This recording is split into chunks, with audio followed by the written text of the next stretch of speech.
welcome to Knobcat Games Dungeons of the Obelisk podcast. I'm your host, Joe Sleppy, and I'm joined today by our digital alchemist, TJ Yadacernia. Hello. If this is your first time listening to the podcast, this is a devlog of sorts, sort of an audio devlog where we get together every 2 weeks and we talk about the progress we've made in our game, which is Dungeons of the Obelisk. It's a 2D turn-based dungeon crawling loot grinding adventure. And in the past 2 weeks, I feel like you've added a ton of stuff, TJ. Yeah, I'd say there definitely was a lot done. Just as a general basis of it, a lot for the town, the blacksmith, buffs, keeping track of time that works in game, everything like that. Right on, yeah. It's I don't know, like I was talking to Nika earlier on Discord and I kind of said that, you know, before I was playing the game a ton for testing and stuff, but now I feel like I can play it without having to like pretend things are in there that are, you know, like there's stuff that's like still missing, of course, but like it's like you can just play the game now and kind of enjoy it and not have to like imagine that like, well, when buffs work, this'll be different, or you know, or when the blacksmith's in town, then I won't have to pretend that I can't click on the button that's like right here in the menu right now. So like, I don't know, I guess we'll start right at the beginning of our list. You kind of created the town. We had that for the last podcast, but it did cause a bunch of bugs, and also there's NPCs in it now, which is crazy to me. Yeah, I mean, definitely expanded the town since it originally got added in new things, making sure it stops breaking the game, because, you know, I don't even think you could kind of play when I first added it in and sent in the build. Just completely collapsed. Yeah, it broke the Sludgeosaurus somehow, like it made it... Was that tied to the town at all? Like whenever the Sludgeosaurus would make the infinite loop and just keep spitting at you and stuff? No, that one was actually a lot simpler than I thought. That was just... I never gave it a projectile object, so when it went to fire a projectile, somehow it still fired one, which is weird that it caused the bug, but it never actually had one inside of it. So it just got stuck and kept firing the projectile, fire it again, it just kept doing it. That was the only one that I noticed that actually broke the game. You know, once that started, you couldn't play. But yeah, the town broke some stuff, but mostly menu things and things like that, right? Yeah, it's like a whole lot of the UI started to stop working, or connections between both town and dungeon got messed up. So like it kind of was like transferring oddly, trying to bounce from town to dungeon. You never know if it was going to break or what other bug happened that might break something else. Yeah, the reason we like decided to start on the town at this point, like there's lots of other things that we could have been working on, you know, in the dungeons and stuff like that, but the last time we moved menu stuff around, it broke a ton of stuff. So I kind of thought that we should start getting the town in so that all of our menu things, all the buttons and everything are in the right place. And I think it's paying off. Yeah, it's definitely working out pretty well so far. And something you had mentioned earlier is now the town has NPCs, which actually got into the game really smoothly. You just have a bunch of, I guess, U's basically, although they're randomized faces just walking around town, chilling out, not doing a whole lot, but hanging out nonetheless. Yeah, I think that's the human character model. I think pretty much everybody in the game is going to be based on that model, right? Like unless Ben decides to draw like a buff blacksmith or something for us, but then we'd have to like animate that character and stuff. So I think everything's going to work off the same model. So yeah, it's nice because I kind of added like a randomizer of sorts, where if we ever want random NPCs that just pull from a collection of all of our assets, we can just click a button and next thing you know we have a new NPC completely different from any other. You know, that would work good like in like a game mode, like where we kind of you know, it wouldn't be PvP per se, but it would be like a player versus NPC kind of thing. That's an interesting like game mode idea. You know, we could even have like multiple NPCs kind of come at you and see how that worked. You know, and they could use the same equipment as you. It would be interesting to see. Add mercenaries to the dungeons they have to fight. yeah. There's definitely stuff we could do with that in the game mode. Actually, that would be something you could just add to the character creator. A lot of character creators have like a random button where you can just click and kind of see what it can do. You know, that's true, because we did change up the character creator, and it'd be cool if we could add in a randomizer for it as well. Yeah, we have that on the list too. Character creator's now in the right place. So whenever you start the game, you actually get prompted to create your character instead of having to go into a menu and find the character creator. Yeah, originally the game wouldn't encourage you to make a character. You just spawn in. If you want to just start playing as is, you were good to get going, but now it actually kind of forces you to make one at the start. Yeah, and that ties back to our project of getting all the menus where they should be, basically. Yeah.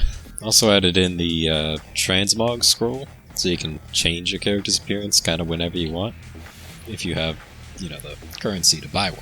That's really cool too. Like, I was wondering if that would be difficult or not, you know, to make a consumable that opens the character creator, basically. It's definitely a very different interaction compared to other consumables, because other ones, you know, you eat it or whatever you do with it. It provides you items, it gives you a buff, but not a single one ever opens up a menu or anything. Yeah, I can't think of any other menus that would need to be opened that way, but I'm glad it works. I tried it out a couple times. It seems to work really well. It's a neat flavorful way to do it, I think. Instead of just like, you know, clicking off a menu or something, you actually get to buy the item, and then you can have them in your inventory and stuff. Yeah, one thing about it though is I don't think it's likely, but a player could accidentally use one and then lose it if they X out of the menu and don't change anything. But I feel like that's kind of on them. It's like, don't use it if you don't want to change your character. Yeah, I think there should maybe be like a pop-up that says like, you're going to use this allows you to edit your character, you sure? You know, before you... I think it does pop up and say, like, does it have a verification on it? I want to say it doesn't. I think it's like the other items where you click on the item and then it brings up the thing and then you hit to like use it, right? Yeah. All consumables kind of work like that. You click it and then you click use. Yeah, so it does have like a verification. You can't just like click on it by accident in your inventory, I don't think. So it should work out. The other thing that we can do is, like, if down the road we add, you know, new hairstyles or something like that to the character creator, we can, you know, give those out as a gift or something for people to be able to try, you know, the new hairstyles and stuff too. Yeah, definitely. Like, if there's ever, for whatever reason, a major update where, let's say we had 30 hairstyles or something. Yeah. Toss a free scroll to everyone, say here's a gift, change your character. Yeah, that is something that I do want to do in the future. You know, we definitely don't have as many hairstyles and things as I would like to have, but those things take time. You know, Ben has to draw them, and then you have to add them in. So getting more of them right now is kind of not a priority. We want to make sure we get other things working in the game, and then someday we'll add them in. That update will come someday, I'm sure. Unless nobody plays, then we won't be able to, but it's all hinged on that. I'm sure it'll be fun. Yeah. Yeah, having the blacksmith in town now is cool too. You know, it's just a big button basically that's in town that you click on, but having it outside of the dungeon where obviously it didn't make sense before, where you could access the blacksmith panel like in while you were in a dungeon. So now you have to like leave the dungeon, walk through the town, go to the blacksmith. It feels better to me, you know, than just having it in a random spot that didn't make any sense. Yeah, it definitely kind of changes how the gameplay flow works, because, you know, you go through your dungeons, you collect your loot, instead of just deleting it there, going through more dungeons, you now have to actually come back. You know, maybe you look through your gear, you see what you want to keep, and then you just start scrapping items. Yeah, for sure. It's very simple blacksmith for now, but for the next few weeks, definitely expanding on that, giving the blacksmith all of his functionality, allowing you to upgrade gear, change stats on it, everything that's related to gear and modifying it. Yeah. And now that you have that like area in town as the blacksmith, could you like tie an NPC to that area that also worked as like a button to access it? Yeah, could put like an NPC that kind of just chills there, and then if you walk up to him, he can say like, "Oh, hello, would you like to modify your gear today?" Yeah, exactly. Business is booming since the obelisk appeared. All these heroes. You're the only blacksmith in town. You have good business. Monopoly on the blacksmithing. What if there was just 2 blacksmiths in the town and you could pick which one you wanted to go to? Every time you go up to him, oh yeah, don't go to that blacksmith. He's not very good. Have them be exactly the same. Also, in the blacksmith panel, we can lock our items now, which was working fairly well. There was a few bugs for it yet, but it's nice to be able to lock things and know that you're not going to lose them when you scrap everything else. Yeah, definitely a feature that has more bugs created than I thought it would have been, but the feature itself is really important because when you're scrapping things, in a game like this, you never want to accidentally delete something that you really want to keep. Yeah. So you need a way to just lock that item, make sure you're never going to lose it. Yeah, for sure. I feel like we're going to fill inventories with stuff. I don't know, like, it seems like you want to keep a lot of stuff. Hopefully we can handle having, like, massive inventories and stuff. Yeah, it's something in the long run for that. Just about every game I can think of does this, where, you got to separate it by pages and then have a hard limit on how much you can carry. Like, don't allow a player to carry 1 million items, but yeah, maybe something respectable for the game, like I could see 100, maybe 300 at most. Yeah, and we already separate out like consumables and stuff onto their own menus and stuff, so crafting mats have their own tab and everything. So yeah, and we're still thinking about getting gear to stack as well, so that all your trash and your uncommons can probably stack. Yeah, definitely. It's like a feature that I keep looking at. I'm thinking of ways to get it to work. I just haven't actually put in the time to get it working, but yeah. I feel like that'll allow the player to carry a lot more items when a certain item stacks on itself, like gear. Yeah, for sure. Because that, I can see like a world where you use a buff and then you just want to grind non-stop until that buff expires, and your inventory would be massive by the time you were done doing that. Yeah, and converting, like, you have 100 chest plates, converting that into a single chest plate, which you own 100 of, is a lot smaller than 100 individual items one time. Yeah, for sure. I remember whenever our blacksmith couldn't even handle, like, you having, like, 50 items, it would, like, lag out. So that was bad. Yeah, I'm glad we got that fixed. But 50 plus items, you click scrap and then you're waiting for the next 10 minutes for it to actually go away. I had times where I actually would just go do something else while it scrapped and then come back 20 minutes later and it would still be going. Yeah, that works much better now. So also, we have all the buffs and stuff in the game, and I have buff stacking, I think is what you worked on. I think the buffs were in the game last time, but now they stack as they should, with the different categories overlapping properly. Yeah, so originally you could stack every single buff on top of each other, which I think all of them together was 500, 600% total. Yeah. Since they don't stack how they used to, the game can now prompt you, say, hey, this item does not stack with this, would you like to override it?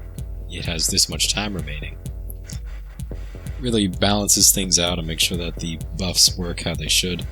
Yeah, I actually didn't mess with those as much as I should have, actually. I should get in there and try to overlap buffs and see what it says. I think the oddest one might be the uncommons. The 5 different uncommon ones might be a little messed up. Oh, but it yeah. still works. Like if you put on, the weird contraption, and then try, or other way around, if you put on the 4 basic ones, and then try to do the contraption, it'll ask you 4 times in a row, do you want to get rid of this? Do you want to get rid of this, this? Yeah.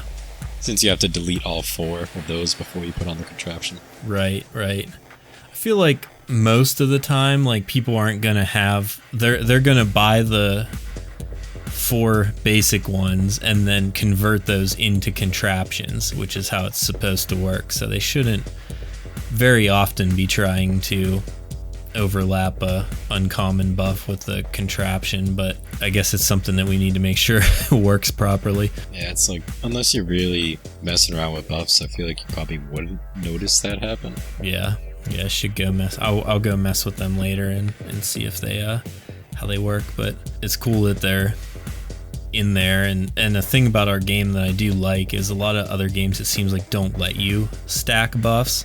So in this one, as long as it's a different category of buff, you can use them together. So we have the uncommon ones that can be combined into a weird contraption. So you can use a weird contraption, or you can use the other its individual parts.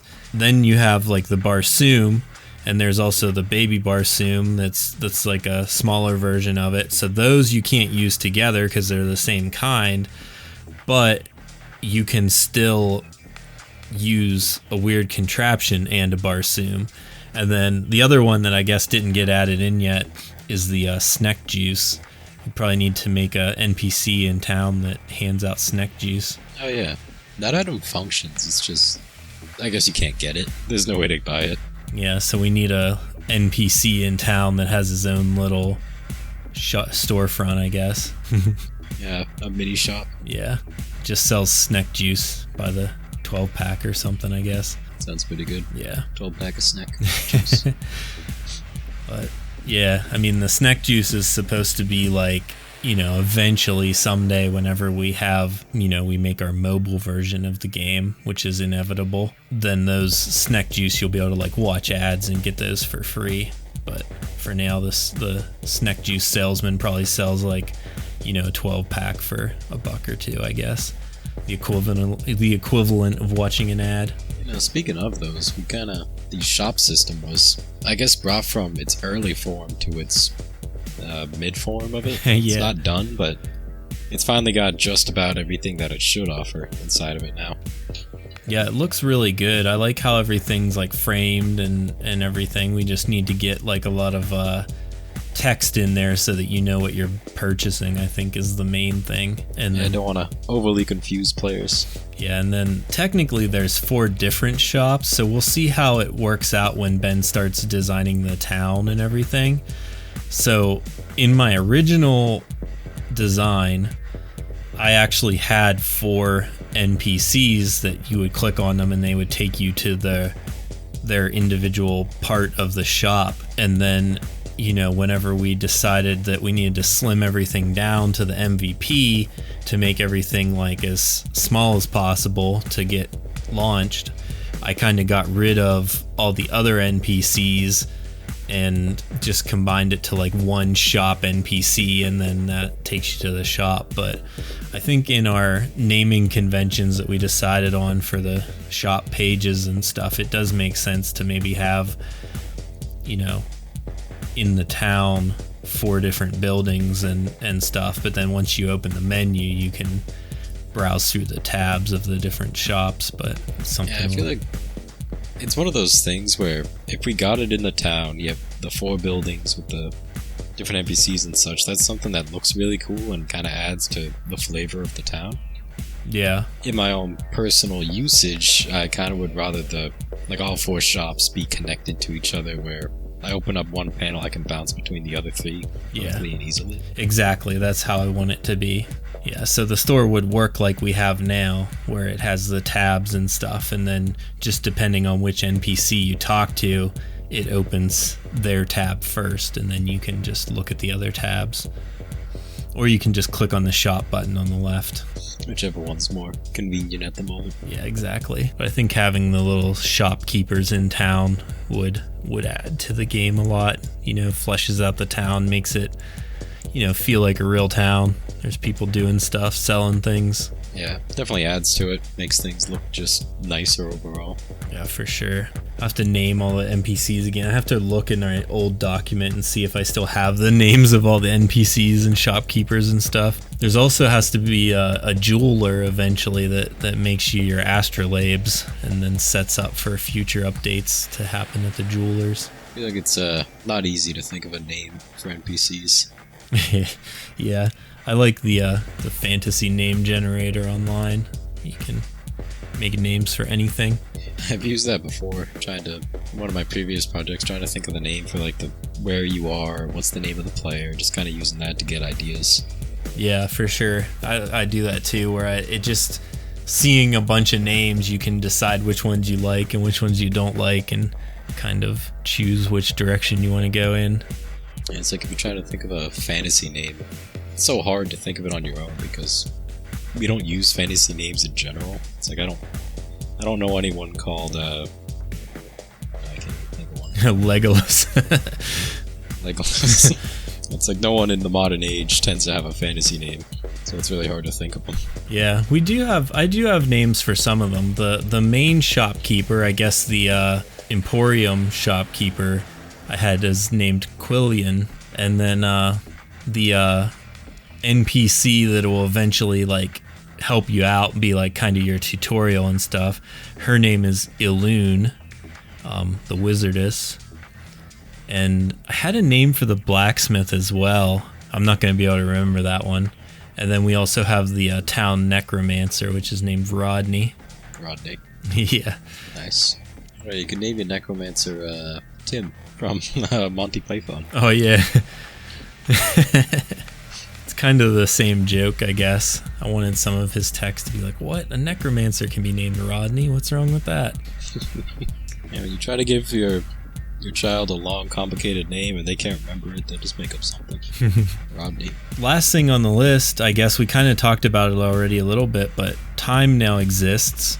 You have our buffs count down and our energy counts up. Yeah, so originally, I guess you couldn't gain any energy originally, but now with the new system in place, the game's able to calculate how much time has passed since you started playing, if you log off the game and log back onto the game, it'll say, oh, you haven't played for 35 hours, you've now gained this amount of energy and you lost this much time on your buffs. Definitely starts to make it feel more like an actual game would function when time starts to function and have a real effect even when you're off the game. Yeah, exactly. I haven't tried, but you can't go negative energy anymore, can you? Last I checked, you shouldn't be able to. Yeah, I haven't made it. Should just go down to 0. Yeah. Which is weird because I guess I had that bug where it wasn't spending energy when you re-ran a dungeon, only when you initially went into it. So I actually never spent enough to be either negative or out of energy. Yeah, actually, I had a problem earlier with the energy where I set the regen too high, so I couldn't even get mine to go down because I was getting 4 every minute instead of 1 every 4 minutes. And that makes it so you can do whatever you want. Like, you don't have to worry about time or energy at any moment because you just have basically infinite. Yeah. Eventually we'll be able to have like some different things that affect your regen rates and stuff, but for now that's where it needs to be. Working as intended. Speaking of that, I can't believe that we're at 28 minutes on our recording already. I thought this might be a quick episode where we just went through these couple changes and that was it, but and we're at the time limit of what I want to edit. So with that, I want to thank the listener thank you for sticking around to the end. If you've made it this far in the podcast and you aren't in our Discord somehow, you should go to knobcat.com, join our Discord. That's where we try to post everything first so that everybody in there gets to find things out first. We also post on our Instagram and our Twitter, which are both at Dungeons Obelisk. While you're at knobcat.com, you can read my blog updates and you can find the videos to some of our gameplay and stuff. yeah, all that at knobcat.com. And I guess we'll see you in 2 weeks. Bye.